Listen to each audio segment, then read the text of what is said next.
Helena Souber foi uma cineasta reconhecida como a única mulher que participou do cinema novo, com ênfase nas abordagens sociais e políticas do país focando em mulheres.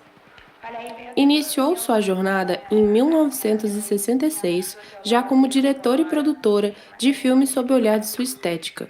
Ela conta: meus dois primeiros filmes têm uma curiosa mistura de documentário e ficção. Sempre gostei de experimentar esses dois elementos e borrar as fronteiras. O primeiro filme de Helena foi um curta documentário chamado A Entrevista, de 1966, realizado durante o período do cinema novo e da ditadura militar. O filme conta com recortes de fotografias e narrações de uma série de entrevistas realizadas com 70 mulheres da faixa etária entre 19 e 27 anos, de classe média a classe alta. Sim, mulheres podem falar. Elas falam sobre casamento, sexo, virgindade, fidelidade, felicidade, trabalho e papéis sociais que são atribuídos ou impostos às mulheres. As cenas do filme concentram-se em uma única atriz, a cunhada de Helena. Em diversos cenários, como seu quarto, a praia, um salão de beleza, observamos que durante o decorrer do documentário, vários enquadramentos focam em detalhes e objetos que acompanham a vida de uma mulher. O véu, laço de flores, batom, delineador, protetor solar, carteira, toalha de praia. Nas cenas finais do curta, o tom fica mais político e a diretora passa o microfone à atriz e à entrevista, onde ela conta com detalhes sua própria versão sobre o que acha do período da ditadura militar e a deportação do governo de João Goulart em 1964. A atriz é segura no que fala e mostra em suas expressões o sentimento misto de medo e revolta. As fotografias da atualidade na época reforçam o clima político e a luta feminina dos anos 60.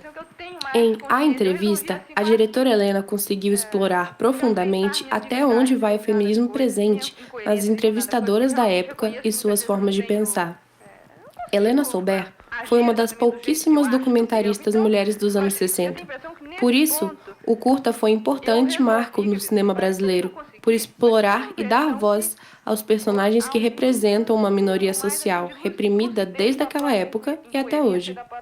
O segundo filme de Helena Souber foi um curta chamado Meio-Dia, de 1970, com o movimento do cinema marginal. É um curta de ficção contra a ditadura militar.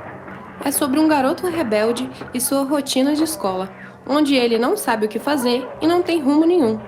No início da obra, o garoto toma decisões contrárias à maioria dos outros alunos, como, por exemplo, não ingressar na escola. O garoto decide ir para a rua e acompanhamos ele, e podemos observar ao fundo dos cenários pichações e pôsteres contra a ditadura militar. O garoto muda de cenário e passa a observar o trabalho dos lavradores. A jogar com outros garotos na rua, uma partida de futebol, a se deitar na beira da estrada e a tirar seus livros sobre o lago, reforçando que as atitudes rebeldes, como a do garoto, podem representar uma parcela de pessoas que se manteve passiva diante as obrigações e se perdem nos rumos da vida. A diretora Helena nos mostra cenas dos rostos expressivos dessas crianças, beirando a sociopatia.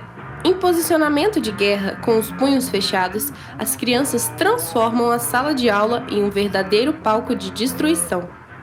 Já vimos isso em algum lugar, não é mesmo? E o professor? Percebemos que ele está muito tenso do lado de fora da sala e tenta observar por onde fugir de outras crianças que estão no ginásio. Desesperado, o professor alivia sua gravata, mas sua respiração ofegante de medo chama a atenção dessas crianças misteriosas, como se fossem animais sedentos a matar, que se aproximam com pauladas e pedradas e acabam assassinando o próprio professor. Assim feito, as crianças voltam a brincar pelo ginásio da escola e festejam. A música de Caetano Veloso, É Proibido Proibir, toca em sintonia com a cena de alegria, mostrando também uma interessante troca de cena entre a criança correndo em frente à câmera para o nosso pequeno garoto perdido, que corre em nossa direção. O garoto, aliás, volta à escola e observa com tristeza a destruição que ali tinha, e continua perdido. E esse é o fim do filme.